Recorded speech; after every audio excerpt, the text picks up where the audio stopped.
ते उद्धव ठाकरे इतिहासातनं बाहेरच येत नाही. तिकडे ते एक पुष्पा वेगळंच, एकनाथ शिंदे मैं आलेला आहे. शरद पवार सांगतात की आमचा पक्ष फोडला. तुम्ही काय केलं आयुष्यभर?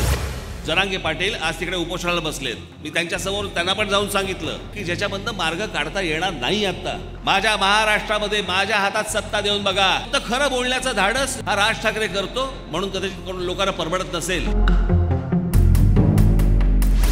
हे अत्यंत उमदा माणूस. माझं नशीब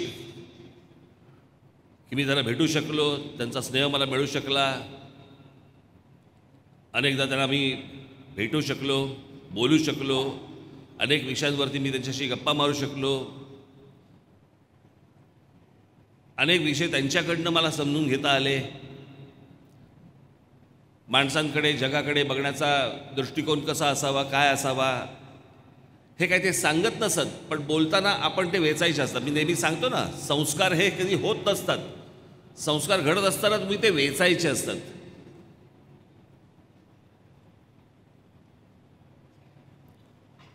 आणि अशा अनेक गोष्टी त्या माणसाकडनं आज मलाच नाही, देशाला, जगाला मिळाल्या. काल परवा जिकडे मी गेलो, त्यांचं त्या संपूर्ण टाटा परिवारातले अनेक सगळेच लोक त्यांना तिथे आदरांजली, श्रद्धांजली अर्पण करायला आले होते. एक विलक्षण माणूस.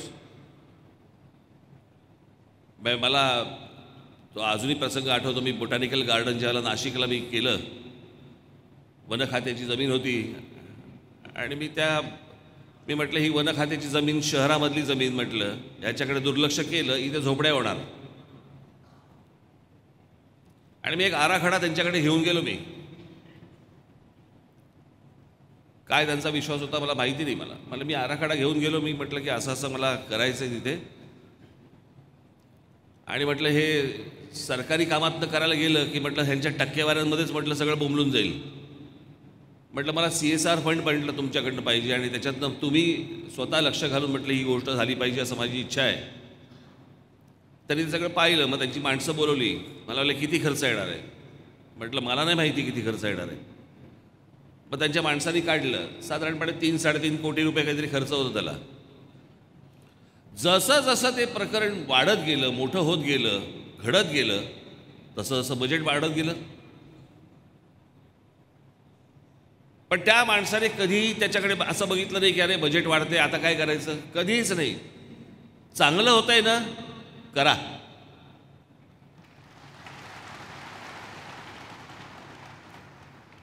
$3-3.5 कोटीचं प्रोजेक्ट त्यांचीच माणसं सगळे करत होते. शेवटी गेलं ते साधारणपणे 14 कोटीवरती. पण माणूस थांबला नाही. मी नंतर त्यांना विनंती केली, स्वतः व्हिजिट करायला आले, बघायला आले. आणि त्यांना समाधान वाटलं की बाबा जे झालंय ते उत्तम झालंय. नाशिककरांसाठी उत्तम झालंय, महाराष्ट्रासाठी उत्तम झालंय. आणि मला तिथेच त्यांनी मला सांगितलं, मला म्हटलं अजून दुसरं काही असेल तर मला सांगा, मला तुमच्याबरोबर काम करायची इच्छा आहे.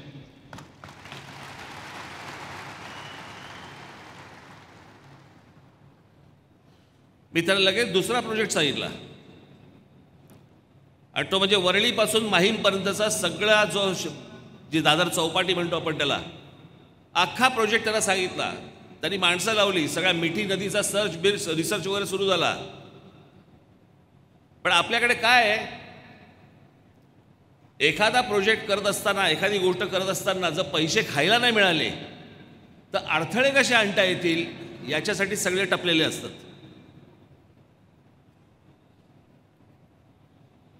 आणि तेच झालं. बाकीचे इतर राजकीय पक्ष त्यांनी अजून तिकडे काय काय गोष्टी करायला सुरुवात केली. मग महानगरपालिका, राज्य सरकार सगळ्यांनी अडथळे आणायला सुरुवात केली. शेवटी ते राहिलंच.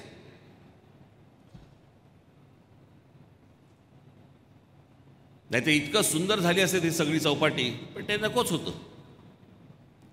आज तो माणूस गेला. मी एवढं सांगण्यामागचं कारण तुम्हाला पुढे समजेल. अशी व्यक्ती गेली आपल्यातनं. जगभरामधनं, देशभरामधनं, घराघरामधनं प्रत्येकाला असं वाटलं आपल्या कोणतरी कुटुंबातला माणूस गेला. प्रत्येकाने एक हळहळ व्यक्त केली. एक चांगला माणूस गेला, एक सभ्य माणूस गेला. एवढे प्रचंड श्रीमंत असून देखील कधी श्रीमंतीचा बळजाव कधी केला नाही, आप कधी आणला नाही. हल्ली चालतात ना सगळे प्रकार चालतात. म्हणजे पैशाचे तमाशे नुसते सुरू असतात. लग्न समारंभ आणि सगळ्या गोष्टींमधून सगळे नुसते तमाशे सुरू असतात. कधी या माणसाने ह्या असल्या गोष्टी कधी केल्या नाहीत. म्हणजे टाटा ह्या ग्रुपनेच कधी या गोष्टी कधी केल्या नाहीत. आणि लोकांना सगळ्यांना असं वाटतं, म्हणजे ज्या मी प्रतिक्रिया वाचतोय टेलिव्हिजनवरती असेल, तुमच्या सोशल मीडियावरती असेल, सगळ्या ठिकाणी असेल, काय आवडतंय लोकांना? प्रामाणिक माणूस आहे, सरळ माणूस होता, सभ्य माणूस होता. अरे जर तुम्हाला रतन टाटांसारखा सरळ सभ्य चांगला माणूस जर या देशाला आवडतोय, तर तुम्हाला या देशामध्ये राजकारणी देखील तुम्हाला सरळ सभ्य प्रामाणिक का नाही आवडत?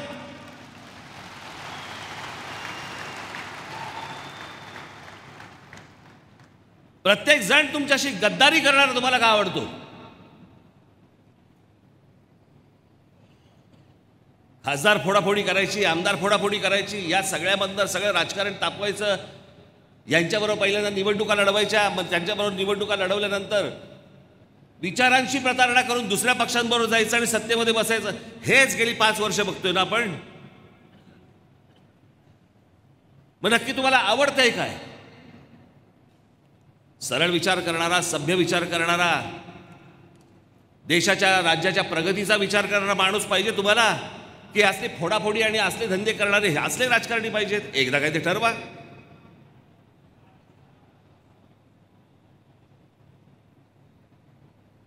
आज जर महाराष्ट्रातल्या जनतेने जर समजा योग्य निर्णय घेतला नाही, हा पुढे महाराष्ट्र बर्बाद झाला म्हणून समजा. बर्बाद. नको त्या विषयांची सगळी घाण पसरत जाणार या महाराष्ट्रामध्ये. आजच कोणीतरी मला एक विनोद पाठवला सकाळी. एक मडकीवाला आहे, मडकीवाला म्हणजे कुठपर्यंत पोहोचले बघा. एक मडकीवाला आहे, एका बाईला मडकी विकतोय. आपले पाण्याचे असतात ना ते तोटीवाली मडकी असतात ती. आणि बाई म्हणते कितीला दिला? तो म्हणतो 100 रुपयाला एक. ती म्हणते महाग आहे.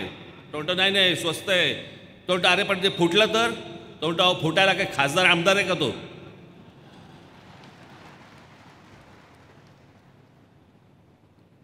इथपर्यंत गेलं. आमचे आमदार फुटतात, आमचे खासदार फुटतात. कोणावरती विश्वास बसत नाही, कोणावरती विश्वास बसवत नाही. विश्वास राहत नाही. हा आत्ता आहे इथे का, हा इथे जाईल का, इथून इथे जाईल, अशी परिस्थिती महाराष्ट्रात कधीही नव्हती.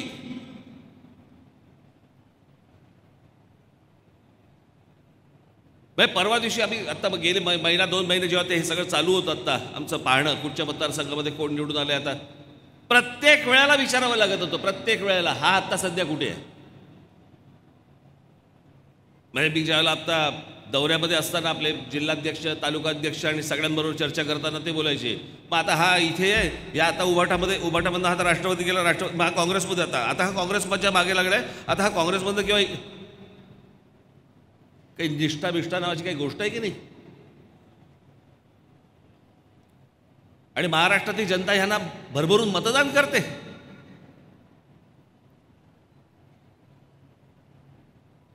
अहो हे ह्यांचे राहिले नाहीत, तुमचे काय राहणार आहेत?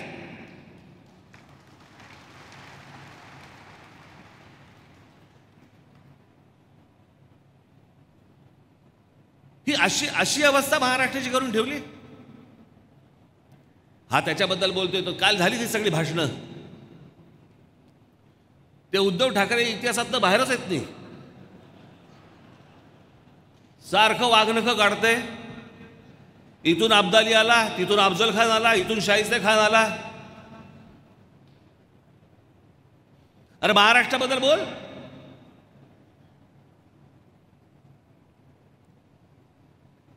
तिकडे ते एक पुष्पा वेगळंच चालू आहे. एकनाथ शिंदे मैं आया है.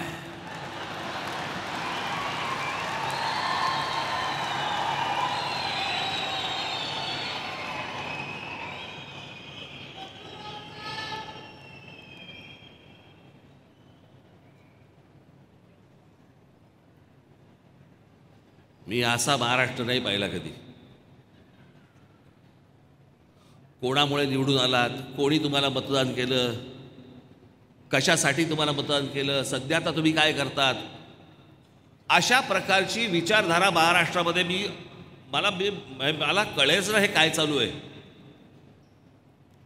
आत्ता राष्ट्रवादीमध्ये आहे, पण तो उभाटाकडे तिकीट मागतोय, कदाचित तुतारीकडे जाईल किंवा तुतारीकडनं आपल्याकडे पण येऊ शकतो.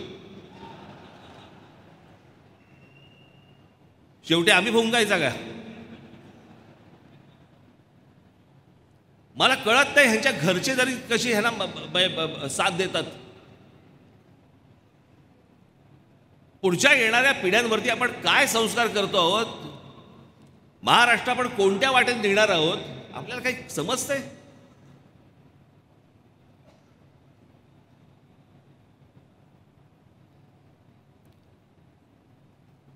शरद पवार सांगतायत, मला एक गोष्ट नाही कळली कधी. शरद पवार सांगतायत की आमचा पक्ष फोडला. तुम्ही काय केलं आयुष्यभर?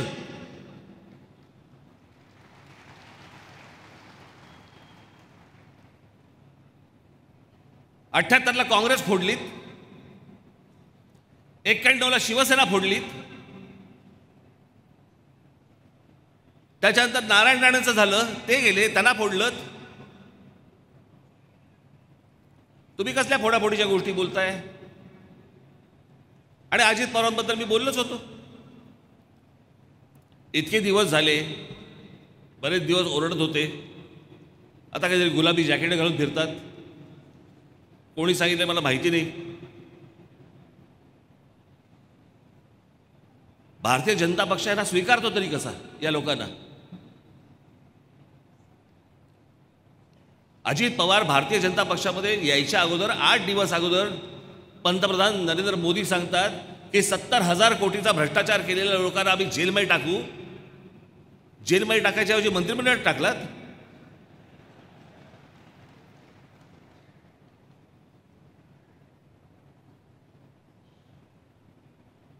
हे का होतंय? मी नेहमी तुम्हाला सांगत आलो, हे एवढ्यासाठीच होतंय कारण तुम्हाला गृहीत धरलंय. गृहीत सर्वांना तुम्हाला गृहीत धरलेलं आहे. काय कराल काय तुम्ही? कोण आहात तुम्ही? मिंदे लाचार या महाराष्ट्राचे सगळे तुम्ही फक्त नुसती जनता.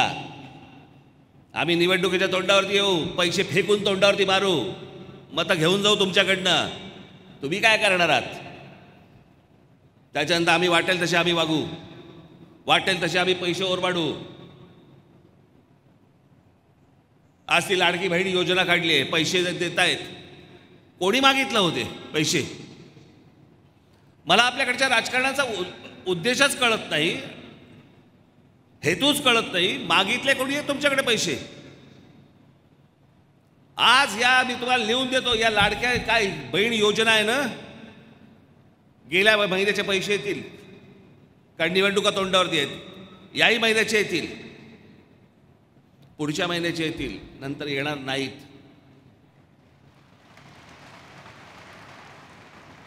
एवढ्यावर जाऊ नका तुम्ही. हे जे पैसे वाटणं जे आहे ना, पैसे वाटणं, जानेवारी फेब्रुवारीमध्ये जर अशी परिस्थिती कदाचित निर्माण होईल की या महाराष्ट्र सरकारकडे पगार द्यायला पैसे नसतील. कोण मागते तुमच्याकडे फुकट? महिलांना जर समजा तुम्हाला करायचं असं, सक्षम बनवा, त्यांच्या हाताला काम द्या, कामात तर पैसे उभे करतील त्या. एवढ्या सक्षम तर महाराष्ट्रातल्या माझ्या महिला आहेतच, भगिनी आहेतच. त्यांना मार्ग दाखवा. फुकट कसले पैसे देत आहे?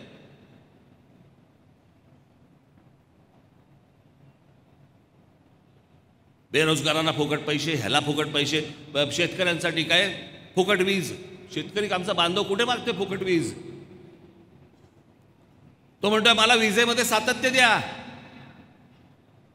थोडे कमी पैशात द्या. पण 20 तर मला मिळू देत. कोणी या देशामध्ये राज्यामध्ये काही कोणी कोणाकडे फुकट मागत नाहीये. ह्यांनाच सवयी लावायच्या आहेत लोकांना.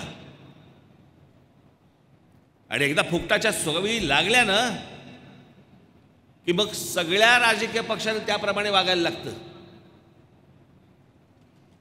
आणि सगळेजण त्या प्रकारच्या सगळ्या गोष्टी तुमच्यासमोर ठेवत जातात. नागडा होणार आहे महाराष्ट्र.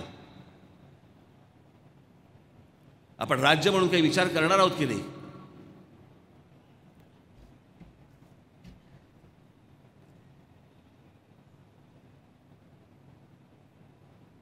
या सगळ्या गोष्टींबद्दल मी तुम्हाला सांगतो, हाताला काही लागणार नाही बाबांनो. माझी महाराष्ट्राच्या जनतेला विनंती आहे, नीट बघ या सगळ्या गोष्टी काय चालू आहेत त्या. मी आता मराठवाड्यामध्ये गेलो होतो, तिथे मला ते भेटायला आले लोक. मराठा समाजाला काय आरक्षण द्या. मी म्हटलं होतं माझी भूमिका मी तुम्हाला अगोदरच सांगितलेली होती. माझ्या महाराष्ट्रामधल्या माझी स्वतःची इच्छा आहे, माझ्यात ती धमक पण आहे की ती मी पूर्ण करू शकतो. जे मी पूर्ण करू शकतो त्याचा मी तुम्हाला शब्द देऊ शकतो.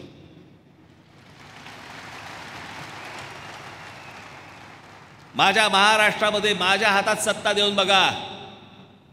माझ्या महाराष्ट्रामधला एकही तरुण आणि एकही तरुणी कामाशिवाय राहणार नाही.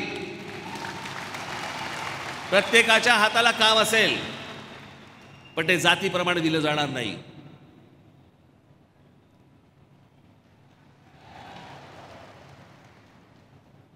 या सगळ्या गोष्टी तुम्ही नीट समजून घ्या. हे आरक्षण मिळू शकत नाही, ही गोष्ट होऊ शकत नाही, हे प्रत्येकाला माहिती आहे.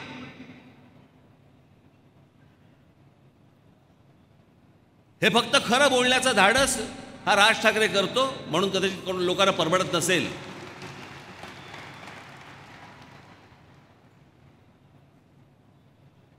पण जी गोष्टच होऊ शकत नाही. मला अजूनही आठवतंय, एक मोर्चा आला होता मुंबईमध्ये. त्या मोर्चाचं, मराठा समाजाचा मोर्चा आला होता, खूप वर्ष झाली त्याला. त्या मोर्चाचं स्वागत हे त्याच्यावर त्या व्यासपीठावरती भाजपचे लोक होते, राष्ट्रवादीचे लोक होते, काँग्रेसचे लोक होते, शिवसेनेचे लोक होते, अजूनही कोणतरी होते. आणि सगळ्यांनी सांगितलं की मराठा समाजाला आरक्षण मिळालं पाहिजे. मग अडवले कोणी? तुम्हाला थांबवले कोणी? फक्त वरवर तुमच्या तोंडाला फक्त पानं पुसायची. हे आरक्षण देऊच शकत नाही, हे आरक्षण मिळूच शकत नाही. घटनेमध्ये बदल करायला लागतील, वेगळं अधिवेशन घ्यायला लागेल. आणि हा फक्त मराठा समाजाचा विषय नाहीये बाबांनो. पहिले गोष्ट नीट लक्षात घ्या. हा फक्त महाराष्ट्रातल्या एका जातीचा विषय नाहीये. प्रत्येक राज्यांमध्ये ज्या जाती आहेत त्यांचा पण तो विषय आहे. सगळ्या चव्हाट्यावरती आणावे लागतील. कोणाची हिंमत नाहीये, एकाही राजकीय पक्षाची हिंमत नाहीये. एक जर विषय काढला इथे महाराष्ट्रामध्ये तर बाकीच्या सगळ्या राज्यांमधल्या जातीवरती डोकं वरती काढतील. प्रत्येकाला नाकी नऊ येईल. कोणी हा पुरवू शकत नाही, ही मागणी जी आहे ती पूर्ण करू शकत नाही. हे पहिलं ध्यानात घ्या.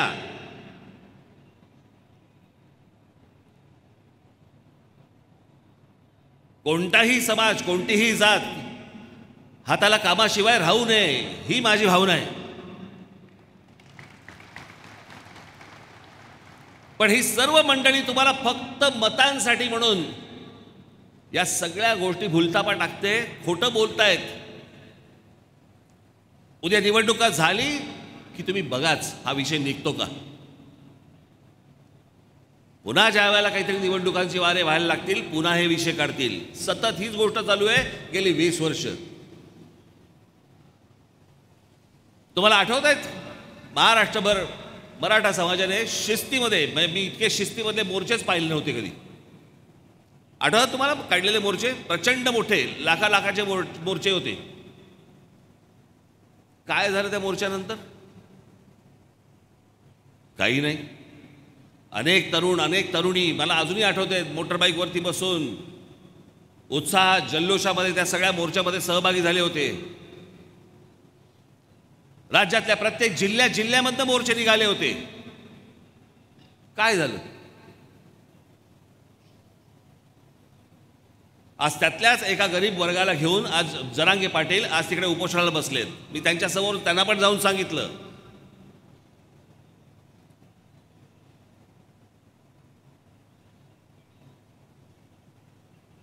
मागणी आहे ना, मग कशी करायची हे पण सांगा. हा इतका किचकट आणि टेक्निकल विषय आहे की ज्याच्यामधनं मार्ग काढता येणार नाही आता.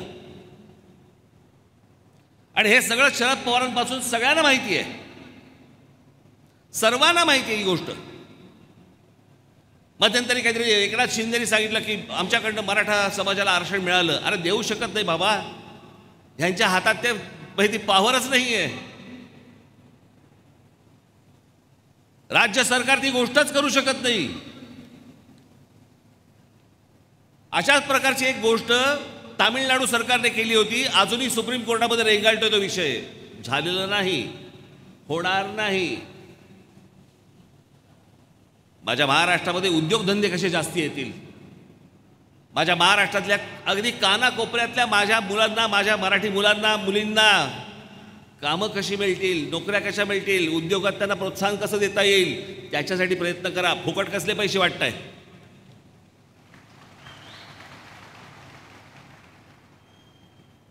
आणि हे रॉकेट सायन्स नाहीये, हे काही रॉकेट सायन्स नाहीये की समजतच नाहीये. सहज शक्य आहे. पण खोट्या गोष्टी सांगून तुमच्या फक्त भावनांना हात घालायचा. तुम्हाला आठवत असेल, एक 20 वर्ष झाली असतील त्याला, 18-20 वर्ष झाली असतील. समुद्रामध्ये शिवछत्रपतींचा पुतळा उभा करायचा, आठवतं तुम्हाला? मला असं वाटतं ती आता ते नाही आहे आमच्या, ते मेटे ना, विनायक मेटे हे त्याला तिकडे सरकारमध्ये असताना त्यांनी ही मागणी केली. स्टॅच्यू ऑफ लिबर्टीपेक्षा शिवछत्रपतींचा पुतळा हा 2 इंच उंच. कोण डोक्यात घालतं त्यांच्या मला माहिती नाही. मी स्वतः स्टॅच्यू ऑफ लिबर्टी पाहिलाय, तो किती उंच आहे तो पाहिलाय. बरं, स्टॅच्यू ऑफ लिबर्टीचा पुतळा हा फ्रान्स सरकारने त्यांना स्वातंत्र्य मिळाल्यावरती अमेरिकन सरकारला भेट दिला होता बनवून. आणि तो एका आयलंडवरती आहे, दगडी आयलंडवरती आहे, त्याच्यामुळे तिकडे काही भराव टाकायची आवश्यकता नाही आहे. शिवछत्रपतींचा स्टॅच्यू ऑफ लिबर्टीपेक्षा अश्वारूढ पुतळा मोठा उंच. आता एवढा जर समजा उंच पुतळा जर समजा झाला, मला शिल्पकला माहिती आहे म्हणून मी तुम्हाला सांगतो. घोडा केवढा झाला?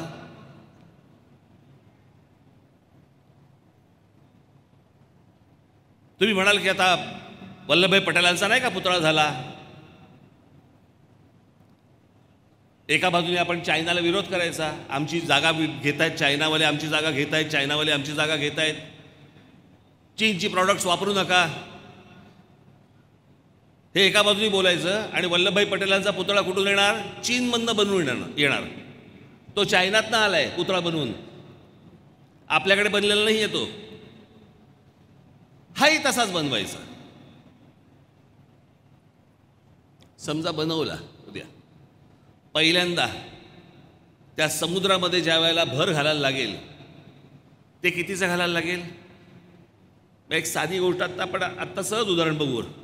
एक महाराजांचा पुतळा तिथे सिंधुदुर्गामध्ये उभा होता, बरोबर, वाऱ्याने पडला.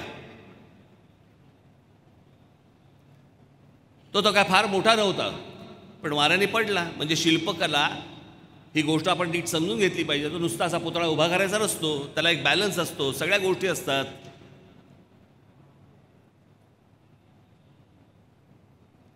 उद्या जर समजा तिथे तुम्ही जो भराव टाकलेला आहे तो भराव जर समजा खचला आणि पुतळा जर समजा हलला, काय होईल? तो भराव नुसता टाकून महाराजांचा जर समजा तशा प्रकारचा पुतळा उभा करायचा असेल, त्याला किमान कमीत कमी बोलतो मी तुम्हाला 15 ते 20 हजार कोटी रुपये लागतील.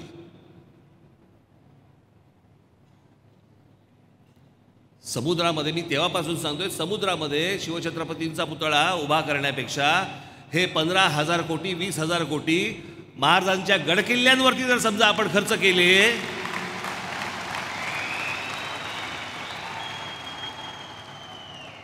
तर भविष्यातल्या येणाऱ्या सगळ्या पिढ्यांना आम्हाला सांगता येईल, अरे आमचा राजा कोण होऊन गेला, त्यांनी काय बांधलंय. अख्खा हा हिंद प्रांत हलवून टाकला ज्या माणसाने.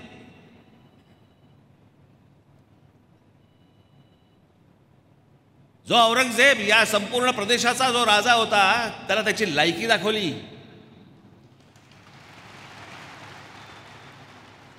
पुढची 27 वर्ष महाराष्ट्रात जाऊन ठाण मांडून बसला आणि इथे मेला. सांगताना काय सांगतात आमचे, 2.5-3 जिल्ह्याचा तुमचा राजा. 2.5-3 जिल्ह्याचा राजा त्या एवढ्या मोठ्या राजाला इथं आणला आणि 6 फूट बाय 4 फुटामध्ये गाडला.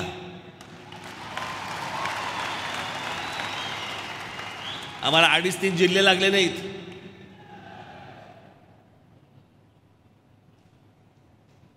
आम्हाला काय करायचंय, आम्हाला पुढच्या पिढ्यांसाठी आम्हाला काय करून ठेवायचंय, कसलाच विचार नाही, कसलाच विचार नाही. फक्त येऊन खोटं खोटं तुमच्यासमोर फक्त सांगायचं, उभं करायचं, सोशल मीडियाचं माध्यम वापरायचं. काही वेळेला आमचे चॅनलवाले पण असतात त्याला सहभागी झालेले. एक तर महाराष्ट्राची भाषा, हे सगळे प्रवक्ते येतात आणि कोणती भाषा बोलताय तुम्ही. घाणेरडं, वाईट वगैरे या सगळ्या गोष्टी प्रत्येकाला बोलता येतात. कुठे बोलायचं, त्याला काही तारतम्य असतं की नाही.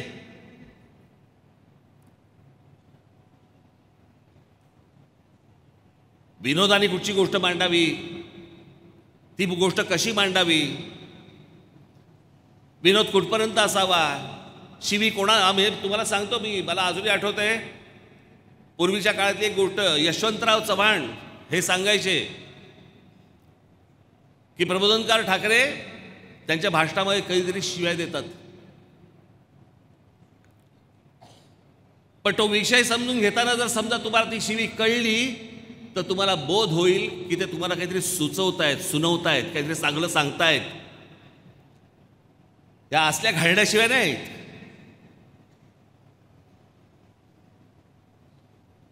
मला भीती या गोष्टींची, फक्त सतत सतत मला या गोष्टींची भीती असते की जी लहान लहान मुलं, ज्या लहान लहान मुली जे पाहत असतील हे सगळं टीव्हीवरती, त्यांना वाटायचं हेच राजकारण असतं.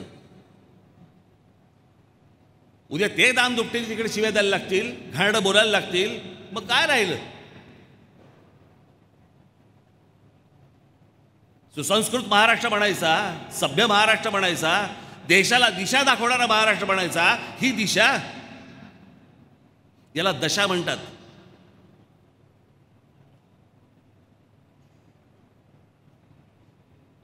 मी मागे ज्याला ठाण्याच्या सभेमध्ये किंवा माझ्या शिवतीर्थावरच्या सभेमध्ये म्हटलं होतं की शरद पवार हे स्वतः नास्तिक आहेत, देव धर्म काही पाळत नाहीत, आजपर्यंत कधी पाळला नाही. मी कशाला सांगतोय, त्यांच्या मुलीने लोकसभेमध्येच सांगितलंय की माझे वडील नास्तिक आहेत म्हणून. मी हे सगळं बाहेर बोलल्यावरती पवार साहेब आता प्रत्येक मंदिरात जायला लागले, हात जोडायला लागले. ते हात जोडणं देखील खोटं आहे. हे फक्त तुम्हाला दाखवण्यासाठीच्या गोष्टी आहेत या. मी हे जे सतत तुम्हाला सांगतो ना, सावध राहा, या लोकांपासून सावध राहा. हे निवडणुकीच्या तोंडावरती खोटं नाटक काय वाटेल ते करतील. तुम्हाला जातीमध्ये बुडवतील, तुम्हाला अजून कुठच्या गोष्टींमध्ये अडकवतील, काय वाटेल ते करतील, पैशांचा महापूर आणतील. पण एक गोष्ट तुम्हाला सांगतो, उद्या ज्या वेळेला निवडणुकीच्या काळामध्ये हे जेव्हा पैसे वाटतील, सगळेच राजकीय पक्ष घ्या नक्की, कारण हे तुमचेच पैसे आहेत, इथूनच लुटलेले पैसे आहेत. त्याच्यामुळे नक्की घ्या आणि महाराष्ट्र नवनिर्माण सेनेच्या उमेदवाराला तुम्ही प्रचंड मताने विजयी करा. मी तुम्हाला सांगतो, एकदा महाराष्ट्राची धुरा जर माझ्या हातात आली, हा महाराष्ट्र ह्याच्या पुढे नंतर कधीही कोणीही दिल्लीत बसू देत, महाराष्ट्र दिल्ली समोर झुकणार नाही आणि कधी तुटणार नाही.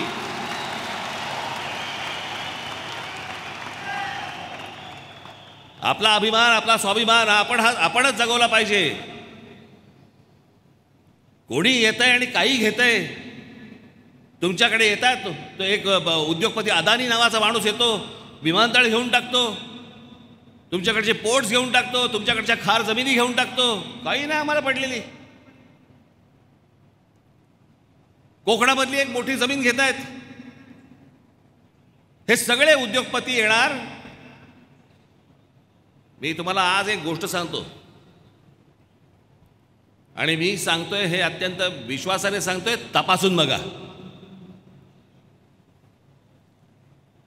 मी जे सतत सांगत आलो ना, माझ्या कोकणातल्या लोकांना, माझ्या पश्चिम महाराष्ट्र लोकांना, माझ्या महाराष्ट्रातल्या लोकांना, जमिनी विकू नका. एकदा पायाखालची जमीन गेली ना की तुमचं अस्तित्व काही राहणार नाहीये.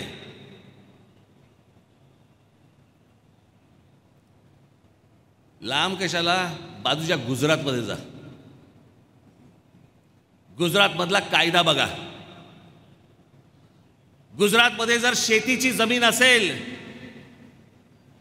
तर शेतीची जमीन तुम्ही विकू शकत नाहीत. आणि शेतीची जमीन जर समजा तुम्हाला विकायची असेल तर ती तुम्ही फक्त शेतकऱ्याला विकू शकता, तीही राज्यातल्या.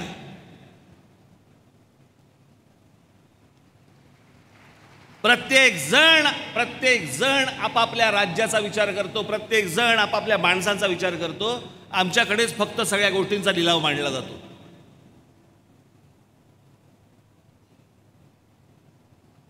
तुम्हाला या उत्तम प्रदेशामधनं, या महाराष्ट्रासारख्या इतक्या उज्ज्वल परंपरा असलेल्या या प्रदेशामधनं तुम्हाला उद्ध्वस्त करायचंय. सगळ्यांचे डोळे महाराष्ट्रावरती लागलेले आहेत, सगळ्यांचे डोळे.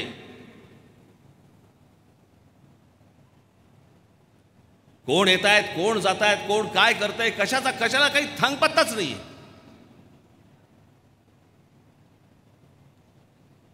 काल त्या कोण सिद्दीकी म्हणून आमदार होते, त्यांचा काल खून झाला. खून करणारी माणसं कोण आहेत? त्यातला एक यूपीचा आहे, एक हरियाणाचा आहे. बाहेरच्या राज्यांमध्ये लोक येत आहेत. महाराष्ट्रामध्ये, मुंबईमध्ये पोलिसांच्या देखात ढवळ्या, म्हणजे इतक्या सगळ्या लोकांसमोर खून होत आहेत. महाराष्ट्रामध्ये बलात्कार, लहान लहान मुलींवरती बलात्कार सुरू आहेत. मी तुम्हाला फक्त एक आकडेवारी वाचून दाखवतो. आण रे ते, मी त्याशी नागपूरला वाचून दाखवली, मुद्दामून वाचून दाखवली तुम्हाला.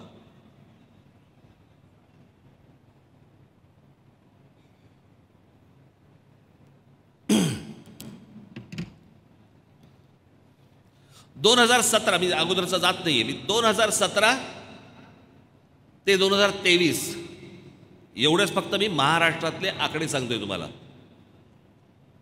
पहिले, महाराष्ट्रात झालेले बलात्कार 2017 4320 बलात्कार झाले.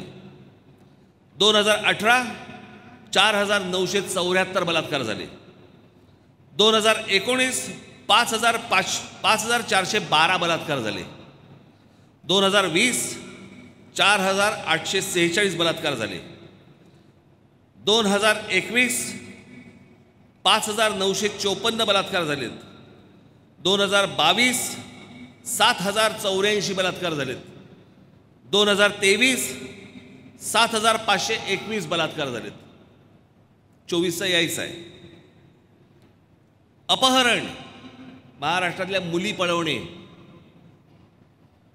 2017 6248 मुली पळवल्या गेल्या. माझा आकडा नाही सांगत आहे, हा सरकारी आकडा सांगतोय मी. 2018 6825 मुली पळवल्या गेल्या. 2019 8382 मुली पळवल्या गेल्या. 2020 5254 मुली पळवल्या गेल्या. 2021 7559 मुली पळवल्या गेल्या. 2022 9,297 मुली पळवल्या गेल्या. 2023 9,698 मुली पळवल्या गेल्या.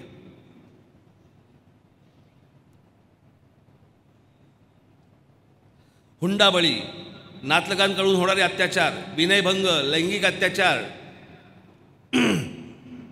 त्याच्यानंतर त्यांचे ते काय ट्रॅफिकिंग वगैरे जे चालतं वगैरे.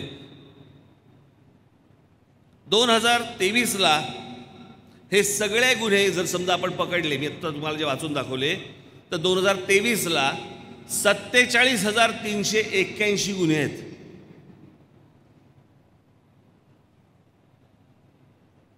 हा समृद्ध महाराष्ट्र.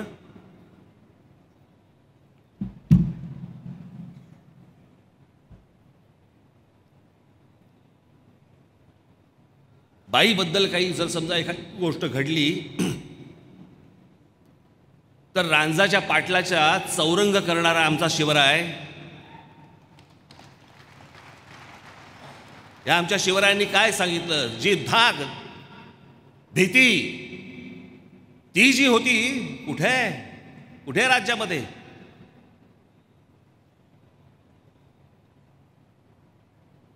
ही जर महिलांची परिस्थिती असेल, लहान मुलींची परिस्थिती असेल, कोणत्या भरोश्यावरती शाळांमध्ये पाठवायच्या आमच्या संगीताताई कुठे गेले त्या? यांनी ते भाईंदरचं प्रकरण बाहेर नसतं काढलं, काय झालं असतं?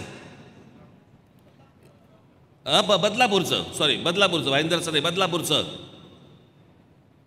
एका लहान मुलीला न्याय देताना त्यांनी हे सगळं प्रकरण काढलं आणि मग सगळ्यांना कळलं की असं असं झालेलं आहे म्हणून.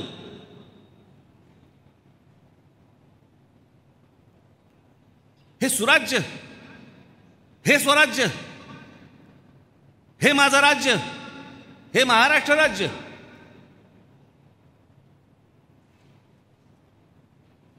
ज्या राज्याकडे बघून आतापर्यंत अनेक राज्यांनी स्वतः उभारी घेतली, प्रत्येक राज्यातल्या माणसाला वाटायला लागलं की महाराष्ट्रासारखं आम्हाला प्रगत व्हायचंय, तो महाराष्ट्र असा अधोगतीला चाललाय.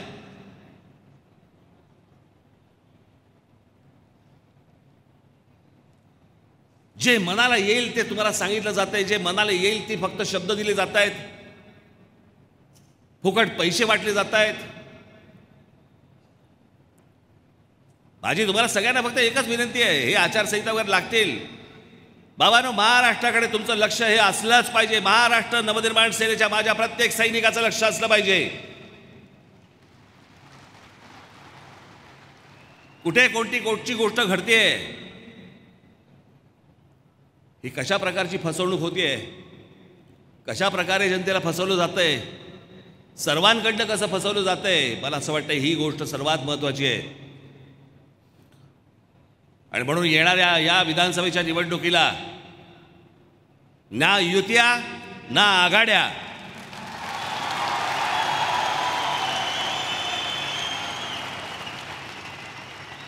आपण स्वतंत्रपणे महाराष्ट्राला सामोरे जाणार आहोत.